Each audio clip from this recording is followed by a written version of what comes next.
அனைத்து புகழும் அனைத்து கண்ணியமும் உயர்ந்த பண்புகளும் நம்மை படைத்து நமக்கு ஆன்மாவையும் கொடுத்து நன்மை தீமையும் படைத்து இன்னும் வேதத்தையும் கொண்டு தூதர்களையும் கொண்டு வழிநடத்தக்கூடிய இளைஞரான அல்லாஹ்வுக்கு எல்லா புகழும். எல்லாத்துக்குமே கடவுள் நம்பிக்கை இருக்கு. மதம் வேறுபட்டிருந்தாலும், ஜாதிகள் வேறுபட்டிருந்தாலும், மொழி வேறுபட்டிருந்தாலும் எல்லாத்துக்கும் கடவுள் நம்பிக்கை இருக்கு. கடவுள் யாரும் தான் இங்க பிரச்சனை. கடவுள் நம்பிக்கை இல்லாததே இல்லை. எல்லாத்துக்கும் கடவுள் நம்பிக்கை இருக்கு. ஆனா கடவுள் யாருன்னு பிரச்சனை. கடவுள் யாருன்னு தெரியல. கடவுள் ஒருத்தர் தான் தெரியும். அதை நான் சொல்றது கடவுளா, நீ சொல்றது கடவுளா தான் இங்க பிரச்சனை. ஒவ்வொரு மதத்துலையும் சரி, நாங்க சொல்றதுதான் கடவுள், நீங்க சொல்றதான் கடவுளா அப்படிங்கிற மாதிரி கேள்வி இருக்கு. ஆனா எல்லாத்துக்கும் கடவுள் நம்பிக்கை இருக்கு. ஏன்னா அந்த கடவுள் நம்பிக்கை தான் உள்ளட்சம் இருக்கு, பயபக்தி இருக்குது. ஒவ்வொருத்தரும் மரணத்துக்கு அப்புறம் ஒரு வாழ்க்கை இருக்கு நம்புறோம். சொர்க்க நரகம் இருக்கு நம்புறோம். சொர்க்கத்தை பார்த்ததில்லை, நரகத்தையும் பார்த்ததில்லை. ஆனா நம்பிக்கை இருக்கா இல்லையா? பாவம் புண்ணியம் ஒண்ணு இருக்குது. பாவம்னா என்ன? பாவத்துக்கான கூலி என்ன? புண்ணியம்னா என்ன? புண்ணியத்துக்கான கூலி என்ன? இது ஒவ்வொருத்தருக்குமே அந்த உணர்வு இருக்கு. அப்ப சொர்க்கம்னா என்ன? சொர்க்கம் யாருக்கெல்லாம் சொர்க்கம்? இஸ்லாமிய மதத்தை பின்பற்றினா சொர்க்கமா? இந்து மதத்தை பின்பற்றினா சொர்க்கமா? கிறிஸ்தவ மதத்தை சொர்க்கமா? இல்ல யூத மதத்தை பின்பற்றினா, எந்த மதத்தை பின்பற்றினா சொர்க்கம்?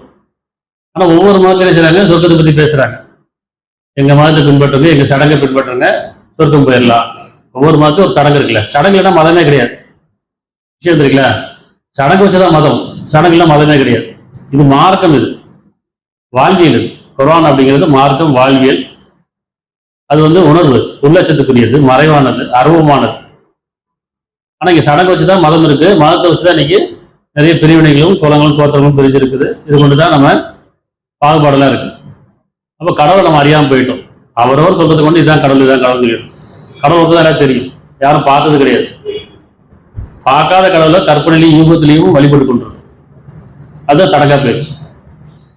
சரி, இப்போ சொர்க்கம் யாருக்கு? ஒவ்வொரு மதம் என்ன சொல்லுது? நீங்க களிமா சொல்லிருங்க, களிமா சொல்லிட்டு அவங்க சொர்க்க நிச்சயம்.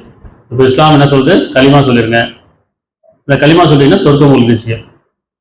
அதே மாதிரி இந்து மதம் அவங்களுடைய சடங்கை பின்பற்றினா அவங்க நினைச்சாங்க சொர்க்கம் போயிடலாம் பரிகாரம் செஞ்சீங்கன்னா. கிறிஸ்தவம் அப்படிதான், அந்த கிறிஸ்தவத்தை ஏற்றுக்குங்க, நீங்களும் சொர்க்கம் போயிடலாம். எத்தனை சொர்க்கம் இருக்கு? அது யாராவது பேசுறாங்களா? உலகத்தை வாழும்போது பல மதங்களை சொல்றோம், பல கடவுளை சொல்றோம், பல வழிமுறையை சொல்றோம். ஆனா இறந்ததுக்கு அப்புறம் அங்கே இத்தனை சொர்க்கம் இருக்கா, இத்தனை நரகம் இருக்கா?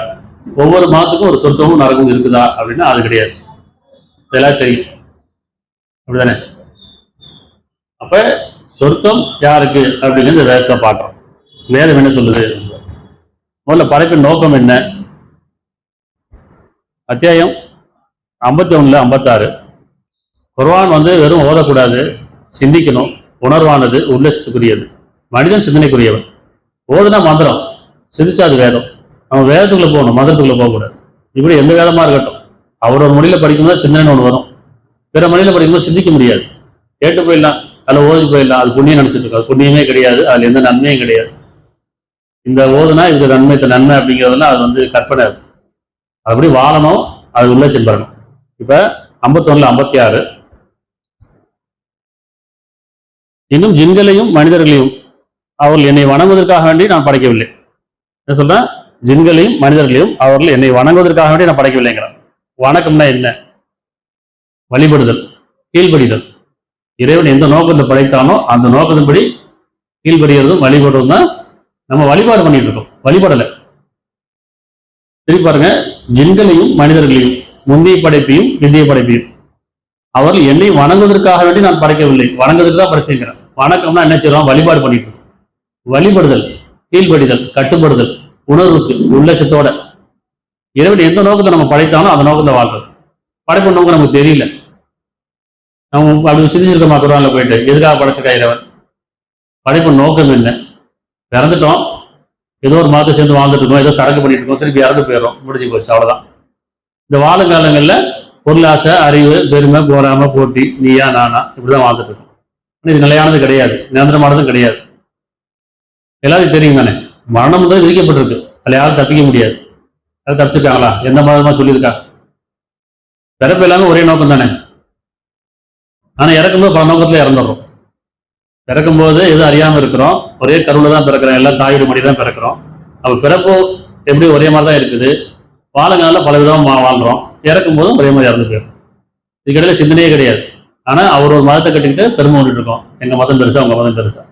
நம்முடைய நோக்கம் என்ன, நம்முடைய லட்சியம் என்ன, டார்கெட் என்ன? சொர்க்கம் அடையணும். யாருக்கு நம்பிக்கை கொண்டு வரும். யாரெல்லாம் கடவுள் நம்பிக்கை வச்சிருக்காங்களோ, இறந்ததுக்கு அப்புறம் ஒரு வாழ்க்கை இருக்கு நம்புறாங்களோ, அவங்களுடைய டார்கெட் என்னன்னு சொன்னா சொர்க்கம் அடையணும். அந்த சொர்க்கத்தை அடையிறது தான் பல வழிமுறையை காட்டுறாங்க. இப்படி நீங்க எங்க மதத்தை பின்பற்றுங்க, எங்க சடங்கை பின்பற்றுங்க, நாங்க சொர்க்கத்துக்கு கூட்டு போறோம். அப்படித்தானே? களிமா சொல்றதுனால சொர்க்கம் போயிட முடியுமா அப்படின்னு கேட்டா அது கேள்வியே கிடையாது, அதுக்கு பதிலும் கிடையாது. ஆனா அப்படிதான் நினைச்சிட்டு இருக்கோம். நான் படைக்கும் போதே சொர்க்கத்துக்குள்ளே படைச்சிருக்கோம், இஸ்லாமில் அப்படியே நினைச்சிட்டு இருக்காங்க இல்லையா? படைக்கும் போதே ஏன்னா என்ன வார்த்தை இருக்கு, அவங்க எல்லாம் காஃபியர். யாரு? இஸ்லாமியர் மற்றவங்களை பார்த்து அவங்க எல்லாம் காஃபியர் அப்படின்னு அர்த்தம். அவங்க நடக்குது காஃபி நிராகரிப்பவர்கள் அர்த்தம். யார் நிராகரிப்பவர்கள் அப்படின்னு நல்லா தீர்மானிக்கும். நாம் எதை நிராகரிச்சுட்டு இருக்கோம், நம்பிக்கை இருக்கோம் பார்க்கணும். அதே மாதிரி இன்னொரு மதத்துக்கு அவங்க நினைச்சாங்க, சோத்திரம் சொல்லிட்டு வந்துட்டா நாங்க கிறிஸ்துவா மாறிட்டீங்க, நீங்களும் சொர்க்கத்துக்குரிய ஆயிட்டீங்க. அது மாதிரி இந்து வருது. இப்போ ஒவ்வொரு மதமும் நினைச்சாங்க அவங்க மதத்தை பின்பற்றினா ஏற்றுக்கொண்டால் நீங்க சொர்க்க நிச்சயம் சொல்றாங்க. இந்த வாக்குறுதிக்கு அவங்க உறுதிப்பாடு போனா உறுதி கிடையாது. வேதம் என்ன சொல்லுது அப்படிதான் பார்க்கணும். நம்ம அதான் பார்க்கணும். அத்தியாயம் 67:2 51 56 என்ன பார்த்தோம்? ஒரு வசனம் இன்னொரு வசனம் உறுதிப்படுத்தக்கூடியதா இருக்கும். குர்ஆனை இப்படிதான் படிக்கணும், சிந்திக்கணும். அதாவது 51 56 ஜின்களையும் மனிதர்களையும் அவர்கள் என்னை வணங்குவதற்காகவே அன்றி நான் படைக்கவில்லை. இந்த உலக வாழ்க்கை வீணு விளையாட்டு மண்டி வரலன்றா, உங்களை வீணு விளையாட்டு படைக்கலைங்கிறான். உலக வாழ்க்கை வீணு விளையாட்டு மண்டி இல்லை, வீணானதுங்கிறான், பயன் தராதது. அதாவது இந்த உலகத்துல நீங்க சம்பாதிக்கக்கூடிய பொருளோ புகழோ பதவியோ எது ஒண்ணுமே பயன் தராத ஒண்ணு இல்லையா? பயன் தரக்கூடியது என்னவோ அதுதான் உங்களுடைய வாழ்க்கையா இருக்கணும். இன்மைக்கும் மறுமைக்கும் பயன் தரணுங்கிறான். இன்மைக்கும் மறுமைக்கும் பயன் தரணும். பொருள் பயன் தராது, அறிவு பயன் தராது. மறுமைக்கு இன்மைக்கெல்லாம் பயன் தரும் சொப்பமா. ஆனா என்ன பயன் தரும்? அருளும் ஞானமும். இதுதான் மறுமைக்கும் பயன் தரும். சரி, 67:2 உங்களில் செயலால் மிகவும் அழகானவர் யார் என்பதை சோதிப்பதற்காக கவனிக்கணும். குர்ஆனை படிக்கும்போது நிதானமா கவனமா சிந்தனையோட படிக்கணும். நீ பாருங்க, உங்களில் உங்களை யாரும் சொல்ல, இஸ்லாமியரை சொல்ல, இந்துக்களை சொல்ல, கிறிஸ்தவரை சொல்ல, எந்த மாதிரி சொல்ல, மனிதர்களில் உங்களில் எவர் செயலால் மிகவும் அழகானவர் என்பதை சோதிப்பதற்காக அவன் மரணத்தையும் வாழ்வையும் படைத்தான், மேலும் அவன் நிறைத்தவன் மன்னிப்பவன்.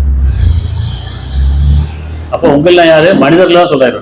ஏன்னா ஒரே இறைவனை யாரெல்லாம் ஏற்றுக்கொண்டாங்களோ அவங்களுக்கு தெரியும் கடவுள் ஒருத்தன் தான் அப்படின்னா, அல்லாஹ் ஒருத்தன் தான் சொன்னா, இறைவன் ஒருத்தன் தான் சொன்னா, எல்லா மனிதருக்கும் அவன் ஒருத்தன் தான்.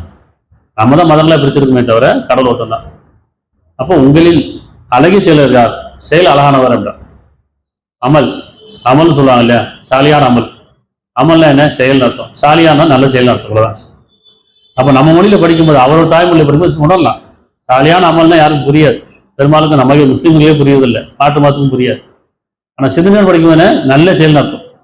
நீ படிப்பு நோக்கம் பாருங்க, என்ன சொல்றான்? அவனுக்கு கீழ்படிவதற்காக. என்ன கீழ்படினோம்? அழகிய செயலோட யார் என்று சோதிப்பதற்காக அழகிய செயல் சொல்றான். அடுத்தடுத்த வசனங்கள் பார்ப்போம். அப்ப உங்களில் எவர் செயலால் மிகவும் அழகானவர் என்பதை சோதிப்பதற்காக அவனை யாரு? இறைவன் மரணத்தையும் வாழ்வையும் படைத்தார். மரணத்தை வீச்சுதான் வாழ்க்கை கொடுத்துருக்கேங்கிறான். இப்படி ஒவ்வொருத்தருக்கும் மரணம் விதிக்கப்பட்டிருக்கு. ஆல்ரெடி தீர்ப்பு வழங்கப்பட்டாச்சு, நேரம் குறிக்கப்பட்டாச்சு. இப்ப காலம் கொடுக்கப்பட்டிருக்கு. நேரம் விதிக்கப்பட்டுதான் காலம் கொடுக்கப்பட்டிருக்கு. இனிமே என்ன விதிக்கணும் இல்லை. அதே மாதிரி செயலுக்கான கூலி எப்படி விதிக்கப்பட்டாச்சு. அப்ப கேட்கலாம், என்னப்பா இனிமேதான் செயலே ஆரம்பிக்குது, செயலுக்கான கூலி எப்படி விதிச்சிருக்காங்க? கூலி விதிச்சாச்சு, யார் செய்யறாங்களோ அதை அடைய போறான்னு இருக்கும். அதாவது நெருப்பை தொட்டா சுடுங்கிறது விதி. யார் நெருப்பை தொடுறாங்களோ அவங்க தான் சுடும். இவங்க தான் சுடுவாங்கன்னா இவங்க தான் நெருப்பை தொடுவாங்க. நல்லா விதிக்கல. விதி என்ன தெரியுங்களா? இன்னாருக்கு நான் விதிக்கல, இந்த செயலுக்கு கூலி தான் விதிச்சிருக்கான். அந்த செயலுக்கான கூலி நமக்கு அறிவிருக்கான். வேதத்து மூலியமா அறிவிச்சிருக்கான், மனசாட்சி மூலியமா அறிவிச்சிருக்கிறான், நன்மை தீர்வு பிரித்து அறிவிக்கிறான். அப்ப இங்க செயலு அழகான சோதிப்பதற்காக மரணத்தையும் வாழ்வையும், ஏற்கனவே மரணம் விதிக்கப்பட்டிருக்கு, வாழ்க்கை கொடுக்கப்பட்டிருக்கு. கொடுக்கப்பட்ட காலம் மறைவானது, விதிக்கப்பட்ட நேரமும் மறைவானது. ஒவ்வொருக்கும் தெரியுமா? நமக்கு தெரியுமா எவ்வளவு காலம் வாழ போறோம் தெரியுமா? வாழ்ந்த காலம் நமக்கு தெரியும். வருஷம் வருஷம் பர்த்டே கொண்டாடும் போதெல்லாம், பிறந்தநாள் கொண்டாடும் போதெல்லாம் நமக்கு தெரியும் இத்தனை வயசாகி போச்சு எனக்கு அப்படின்னு சொல்றோம். இன்னும் எவ்வளவு வயசு வாழ போறோம் சொல்ல முடியுமா? முடியாது இல்லையா? யாராலும் முடியாது. அப்ப விதிக்கப்பட்ட காலமும் மறைக்கப்பட்டிருக்கு, கொடுக்கப்பட்ட காலம் மறைக்கப்பட்டிருக்கு. சரி, அத்தியாயம் 21:35 குர்ஆனை படிக்கும்போது, வேதத்தை படிக்கும்போது உணர்வு தரணும், உள்ளட்சம் அதிகரிக்கணும், நம்முடைய செயல் நன்மையா மாறணும். அப்பதான் நம்ம வேதத்தை படிக்கணும் அர்த்தம்.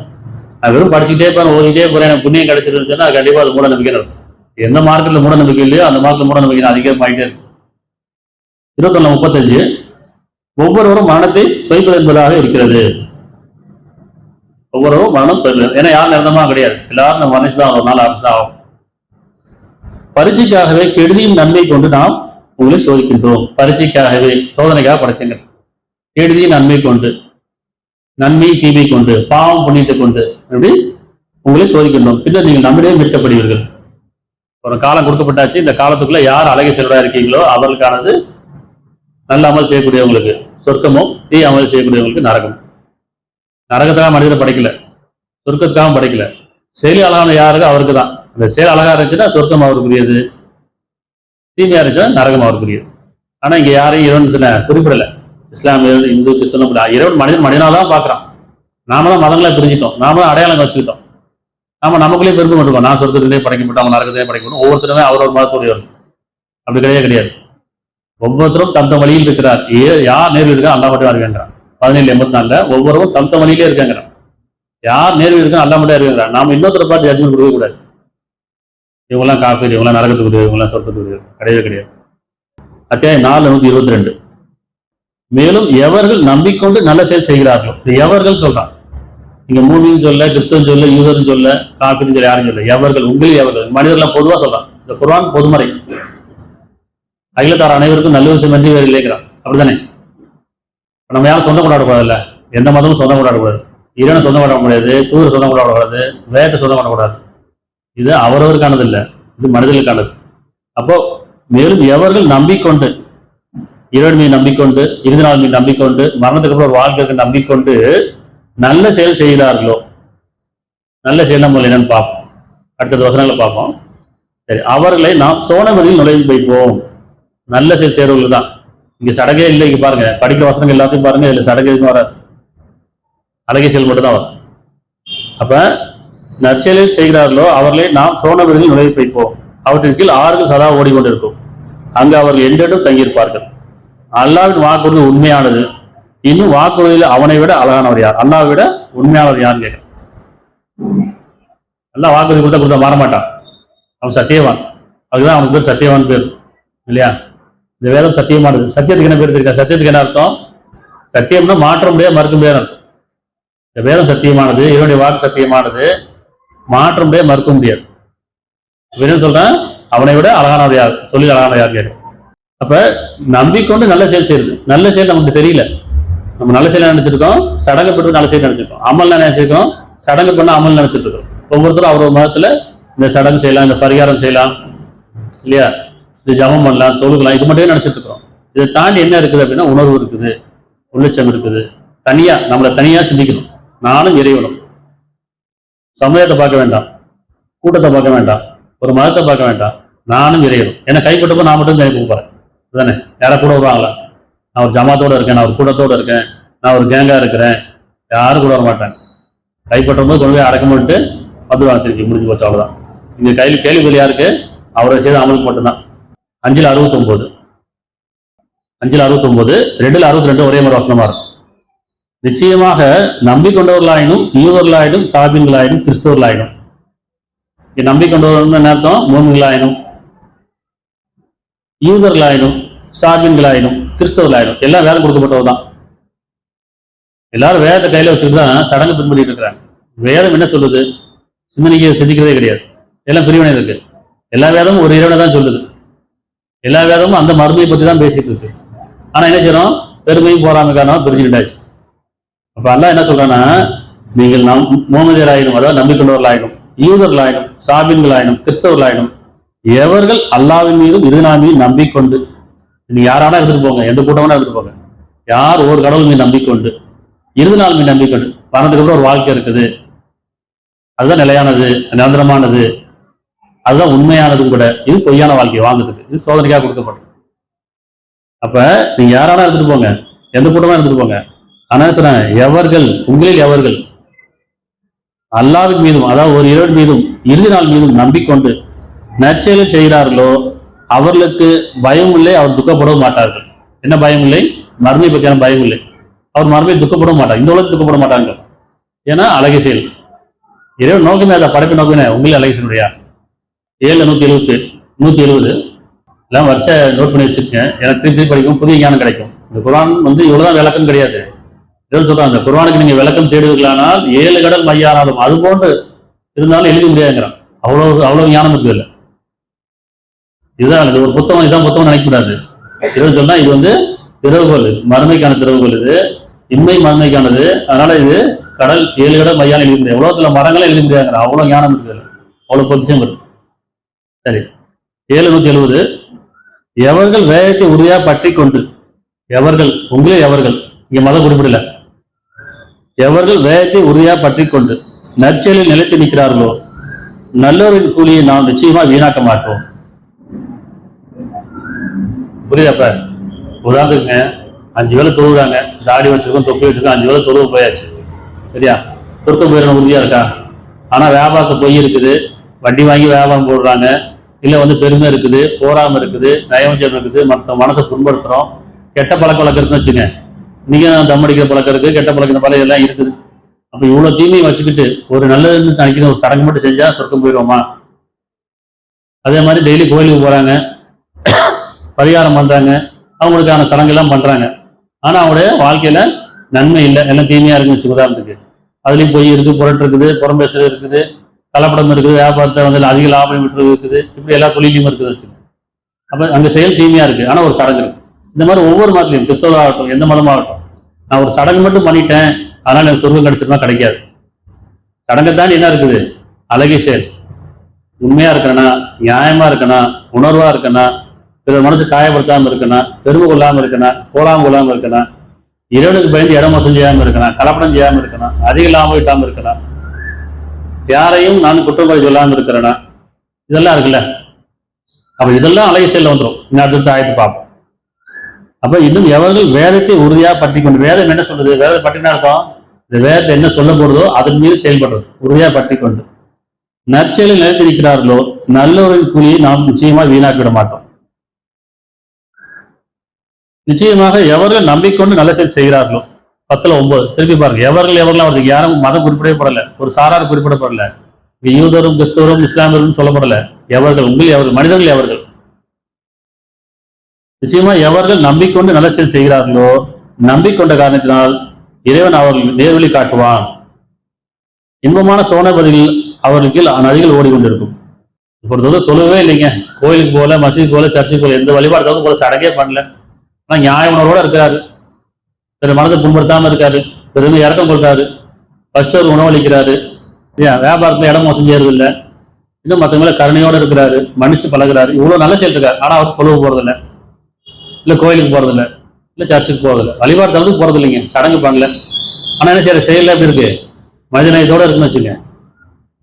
இவர் ஒரு பக்கம், இன்னொருத்த எல்லா சடங்கும் பண்றாங்க, கோயிலுக்கு போறாங்க, மசீதுக்கு போறாங்க, சர்ச்சுக்கு போறாங்க, அவர் எல்லா வழிபாடும் பண்றாங்க, சடங்குலாம் பண்றாங்க. ஆனா செயல் என்ன இருக்கு? பெருமை இருக்கு, போராம இருக்கு, போட்டி இருக்கு, நைவஞ்சம் இருக்கு. இப்ப இறைவனுக்கு யாரை பிடிக்கும்? நம்ம பார்வை என்ன? இவர் தொழுவதே இல்லைப்பா, இவர் கோயிலுக்கு போறதே இல்லை, வழிபாடு தளத்துக்கே போறது இல்லை, ஏன்னா அதனால இவருக்கு நரகம் தான் நம்ம நினைச்சிட்டு இருக்கோம். ஆனா இறைவனை சொல்றான், இங்க அழகிய செயலோட யார்? உள்ளத்தை பார்க்கலைங்கிறான், உணர்வை பார்க்கலைங்கிறான். எது அழகிய செயலுது? நியாய உணர்வு நடந்துக்கிறது, மனிதர்களை இறக்கத்தோடு இருக்கிறது, கருணையோடு இருக்கிறது, இது விட்டு கொடுக்கறது, பொறுத்து கொள்றது, இல்லையா, இடமோசம் செய்யாம இருக்கிறது, எல்லா நன்மையும் செய்யறாரு. இப்படி செயல்ல எல்லா நன்மையும் செய்யறாரு. ஆனா வழிபாடு பண்ணல, சடங்கு பண்ணல. அப்ப ரெண்டும் என்ன பாக்குறோம்? நம்ம நம்முடைய பார்வையில அவரு நரகம் போயிடுவாரு, சொர்க்கம் போக மாட்டாரு. என்ன செய்யணும் பிரயோஜனங்க? அவர் தான் கோயிலுக்கே போறது இல்லையே, மசூதிக்கே போறது இல்லையே, சர்ச்சுக்கே போறது இல்லை, அப்படி நம்ம நினைச்சிட்டு இருக்கோம். இதான் சொல்றான், நான் உள்ளத்தை தான் பாக்குறேங்கிறான், உணர்வை தான் பாக்குறேங்கிறான். ஒவ்வொருத்தரையும் வழிபாடுதலையும் வழிபடுறதையும் இறைவன் பார்த்துட்டே இருக்கிறான், உள்ளத்தை பார்த்துட்டே இருக்கான், இல்லையா? அவர் யாருக்கு பயப்படுறாரு? மனசாட்சி பயப்படும். மனசாட்சி பயப்பட யாருக்கு பயப்படணும்? இறைவனுக்கு பயப்பட அர்த்தம். நான் பொய் சொல்லக்கூடாது, இறைவனை பார்த்துட்டு இருக்கான். நான் மோசம் செய்யக்கூடாது, இறைவன் என்னை பார்த்துட்டு இருக்கான். நான் யாருக்கு துரோகம் பண்ணக்கூடாது, என்னை பார்த்துட்டு இருக்கான். அந்த எண்ணெய் எப்பவுமே எடுத்துட்டா இருக்கா இல்லையா? அந்த எண்ணம் தான் அவர் நல்ல செயலை கொண்டு போகுது. உள்ளட்சம் இல்லாம நல்ல செயல் கிடையாது, நல்ல செயல் இல்லாம சொர்க்கம் போக முடியாது. இப்ப நம்ம வித்தியாசம் பார்க்கலாம். நம்முடைய அறிவு என்ன சொல்லுதுன்னா, இவங்க எந்த ஒரு மதத்தையும் சார்ந்து இல்லை, இவங்க எந்த ஒரு வழிபாடும் பண்ண மாட்டேங்கிறாங்க, ஆனா இவங்க எப்படி சொர்க்கம் போவாங்க? ஏதோ ஒரு மதத்துல இருக்கணும்ல, சொர்க்கம் போனா ஏதோ ஒரு மதத்துல இருக்கணும், அப்படிதான் நம்ம அறிவு சொல்லுது. ஒண்ணு யூதரா இருக்கணும், இல்ல கிறிஸ்துவா இருக்கணும், இல்ல இந்துவா இருக்கணும், இல்ல முஸ்லீமா இருக்கணும், ஏதோ ஒரு மதத்துல இருந்தா இவங்க சொர்க்கம் போக முடியும், மதத்துல தான் எப்படி சொர்க்கம் போக முடியும் அப்படின்னு நம்ம அறிவு சொல்லுது. ஆனா இவன் சொல்றான், இதை தாண்டி நீங்க உணர்வோடு இருக்கீங்க, உள்ளத்தோடு இருக்கீங்க, மனிதர்களுக்கு காட்ட வேணாங்கிறான். மனிதர் காட்டுறதை நம்ம பண்றோம். மதம் பண்றது எல்லாமே மனிதனுடைய அடையாளங்கள், மனிதருக்கு மனிதர் காட்டுறது. அதுதான் இன்னும் பெருமையும் போராமையும் வெறுப்பையும் ஏற்படுத்திட்டு பகைமையும் தீவிரவாதி பயங்கரவாதி ஏற்படுத்த காரணம் மனிதருக்கு காட்டுறதுனால. தீவிரம் எதுல இருக்கணும்? இறைவனை வழிபடுறதுல இருக்கு தீவிரமா இருக்கு. அவன் என்ன சொல்றான்? சமாதானத்தை பின்பற்றுங்கள், உள்ளட்சத்தை மேற்கொள்ளுங்கள், நல்ல செயலை செய்யுங்கள். உண்டாச்சு. இப்ப நிச்சயமா எவர்கள் நம்பிக்கொண்டு இறைவன் மீது நம்பிக்கொண்டு நல்ல செயல் செய்கிறார்களோ, நம்பிக்கொண்ட காரணத்தினால் இறைவன் அவர்களுக்கு நேர்வழி காட்டுவான். நேர்வழி என்ன? சொர்க்கம் போற பாதைகள். நேர்வழி இது சொர்க்கத்துக்கு அடையக்கூடிய பாதை. இன்பமான சோனபதிகளில் அவர்களுக்கு கீழ் நதிகள் ஓடிக்கொண்டிருக்கும். 22:50. எனவே எவர் நம்பிக்கொண்டு நல்ல செயல் செய்கிறார்களோ அவர்களுக்கு மன்னிப்பும் கண்ணியமான உணவும் உண்டு. ஏதாவது சடங்கு பாருங்க, இந்த ஆயிரத்தி சடங்கு வந்திருக்கா பாருங்க. என்ன சொல்ல? இனிமேல் எவர்கள் நம்பிக்கொண்டு நல்ல செயல் செய்கிறார்களோ அவர்களுக்கு மன்னிப்பும் கண்ணியமான உணவு உண்டு. இந்த உலகத்தையும் மன்னிப்பும் மறுமையிலையும், இந்த உலகத்தையும் மன்னிப்பு உண்டு, கண்ணியமான உணவு உண்டு, மறுமையிலையும் மேலான பாக்கியம் உண்டு. அவங்க எப்படி இருப்பாங்கன்னு சொன்னா 23:57 அவருடைய அடையாளங்கள் எதுவும் சொல்றான். பயபக்தியுடைய அடையாளம் எப்படி இருக்கும் அப்படின்னா 23:57 நிச்சயமாக எவர்கள் தம் இறைவனுக்கு அஞ்சி காத்துக் கொள்கிறார்களோ அவர்களும், நிச்சயமா எவர்கள் தம் இறைவனுக்கு அஞ்சி காத்துக் கொள்கிறார்களோ, எதை விட்டு? தீமையை விட்டு காத்துக் கொள்கிறார்களோ அவர்களும், இன்னும் எவர்கள் தம் இறைவனுடைய அத்தாட்சிகள் மீது ஆதரவு வைக்கிறார்களோ அவர்களும், இன்னும் எவர்கள் தம் இறைவனுக்கு இணையாக்காது இருக்கிறார்களோ அவர்களும், இன்னும் எவர்கள் தம் இறைவிடம் தங்கள் மீள வேண்டியிருப்பவர்கள் என்று அஞ்சு நெஞ்சத்தனதா இயன்ற மட்டும் கொடுத்து வருகிறார்களோ அவர்களும். இதெல்லாம் நல்ல செயல வந்துடும், அமல்ல வந்துடும், அப்படி புண்ணியத்துல வந்துடும். இறைவனுக்கு பயப்படுறது, இவனுக்கு அஞ்சுறது, மறுமைக்கு அஞ்சுறது, இன்னும் அவனுக்கு இணையாக்காம இருக்கிறது. சரியா? இவர்கள் தான் நன்மையின் பக்கம் விரைந்தவர்கள், இன்னும் அவற்றின் பால் முன்பவர்களாக இருப்பார்கள். இதெல்லாம் உணர்வு தானே, உள்ளட்சம் தானே, பயபக்தி தானே. 2:3-4 குர்ஆன் எப்படியுமே இந்த நூல் எப்படின்னா அந்த நூல்ல வந்து முத்து பொறுத்துட்டே போகணும். இந்த வேதம் என்ற நூல்ல முத்து இருக்கு, நிறைய முத்து இருக்கு. நம்ம அத்துட்டமா செதறி போயிடும். அப்போ ஒவ்வொரு ஆயுத ஒரு ஆயுத கோர்த்துட்டே வரும். கோர்த்துட்டே வரும்போது அது விளக்கம் கிடைக்கும், தெளிவு கிடைக்கும். அப்படி அவன் படிச்சு போனா படிக்கல, ஓதிருக்க அவ்வளவுதான், சிந்திக்கல. அத்தியாயம் 2:3-4 அவர்கள் யாரு? பயபக்தியாளர்கள். அவர்கள் மறைவாட்டுமே நம்பிக்கொள்வார்கள். சொர்க்கத்தை பார்க்கல, நம்பியாச்சு. நரகத்தையும் பார்க்கல, நம்பியாச்சு. இறைவனையும் பார்க்கல, நம்பியாச்சு. வானவர்களை பார்க்க நம்பியாச்சு. இன்னும் உணவும் பார்க்கல, உயிரையும் பார்க்கல, மனசையும் பார்க்கல, நம்பிக்கை தான். இது எல்லாம் மறைவாட்டுக்கு நம்பிக்கை. இப்படி அருவமானது. மனசார பார்த்துருக்கோம், நான் பார்த்தது இல்லை. ஆனா மனசு என்ன சொல்றோம்? என் மனசு லேசா இருக்கு, கஷ்டமா இருக்கு, கனமா இருக்கு, வலிக்குது, உடஞ்சி போச்சு, இவ்வளவு சொல்லுமா இல்லையா? பார்க்காத மனசு எவ்வளவு ஈவனங்கள் கொடுக்குறோமா இல்லையா? இதுல உணர்வு தானே. உயிரையும் பார்க்கல, அதே மாதிரிதான் இறைவனையும் பார்க்கல, நம்பிக்கை. இறைவன் கொடுத்த வாக்கு சொர்க்கம் நரகம், அது நம்பிக்கை. அப்ப அவர்கள் மறைவாட்டுமே நம்பிக்கொள்வார்கள். இறை உணர்வு நிலைத்து நிற்பார்கள். இதை தொழில் நினைப்பாங்க. தொழில் என்ன? இறை உணர்வு நிலைத்து நிற்கிறது. உள்ளட்சம் இல்லாம நல்ல செயல் கிடையாது இல்லையா? உள்ளட்சம்ங்கிறது தொழிலா இருக்கு, நல்ல செயலுங்கிறது ஜக்காத்தா இருக்கு.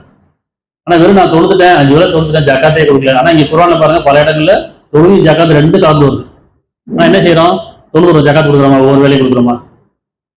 அப்ப ஜக்காத் எல்லாம் தொழுகை செல்லுமான செல்லாது. அப்ப தொழுகை என்ன? உள்ளட்சம், நல்ல செயல் தான் ஜக்காத். அப்ப உள்ளட்சம் இல்லாம நல்ல செயலும் கிடையாது, நல்ல பேச்சும் கிடையாது. அப்ப அவர் மறைவாண்டு நம்பிக்கொள்வார்கள், இறை உணர்வு நினைத்திருப்பார்கள், நாம் அவர்கள் அழைத்து விட்டது எழுதி கொடுத்து உதவுவார்கள். இன்னும் அவர்கள் உன் மீது இறக்கப்பட்டது மீதும் உமக்கு முன்பாக இறக்கப்பட்ட வேதத்தின் மீதும் நம்பிக்கொள்வார்கள். இன்னும் மறுமையை உறுதியாக நம்புவார்கள். இவர் தான் பயபக்தியாளர், இவருக்கு தான் சொர்க்கம். யார் இந்த வேதத்தையும் எந்த வேதத்தையும் பிரிவிடக்கூடாது. முந்தைய வேதத்தையும் நம்பணும், முந்தைய தூதர்களையும் நம்பணும் இல்லையா? அல்ல நான் தூதர்களை வேற்றுமை பார்க்க வேணாங்கிறான், வேதத்தை வேற்றுமை பார்க்க வேண்டாம். ஏன்னா எல்லாமே இறைவன் அமைச்சது தான், எல்லா வேதமும் இறைவன் கொடுத்தது தான், எல்லா தூதரும் இறைவன் அமைச்சது தான். அப்ப தூதர்களை வேற்றுமை வேண்டாம். அப்படி வேற்றுமை பார்த்தான்னு செய்றாங்க. யூதர்கள் கிறிஸ்தவ ஏற்றுக்கவில்லை, கிறிஸ்தவர் முகமது ஏற்றுக்கவில்லை, முகமது அடுத்து யாரையும் நாங்கள் காக்கணும்னு சொல்லிட்டு இருப்பாங்க. அப்படிதானே? இங்க வேதம் என்ன சொல்லுதுன்னா, ஒரு வேதம் ஒரு வேதத்தை உறுதிப்படுத்துது, ஒரு தூதர் இன்னொருத்தர் உறுதிப்படுத்த தான் வராங்க. அப்ப மூசா ஏற்றுக்கிட்டவங்க ஈசா ஏற்றுக்கல, ஈசா ஏற்றுக்க முகமது ஏற்றுக்கல. அப்ப பிரிவினை தானே, இங்க பிரிவினை கூடாதுன்னு நல்லா சொல்றான். சரி, அவர்கள் உண்மையில் இறக்கப்பட்ட இந்த வேதத்தின் மீதும் உமக்கு முன்பாக இறக்கப்பட்ட மீதும் நம்பிக்கொள்வார்கள். இது மறுமையை உறுதியாக நம்புவார்கள். எல்லா வேதமும் என்ன சொல்லுது? அல்லாஹ்வை இறுதினால் அஞ்சு கொள்ளுது. எல்லா தூதரும் என்ன சொல்ல வந்தாங்க? அல்லாஹ்வை இறுதினால் அஞ்சு இதை சொல்ல வந்தாங்க. தாமங்க திருப்பல, அல்லாஹ்வை திருப்பினாங்க, மறுமைக்கு திருப்பினாங்க, இதை சொல்லதான் வந்தாங்க. மறுமைனா என்ன? அங்கதான் கூலி கொடுக்கப்படும், சொர்க்கமா நரகமா. இன்னும் இவர்கள் தான் தங்கள் நேர்வழி இருப்பவர்கள் மேல் இவர்களே வெற்றியாளர்கள், சொர்க்கத்துக்குரியவர்கள். சரியா? 42-37 அழகேசியர்.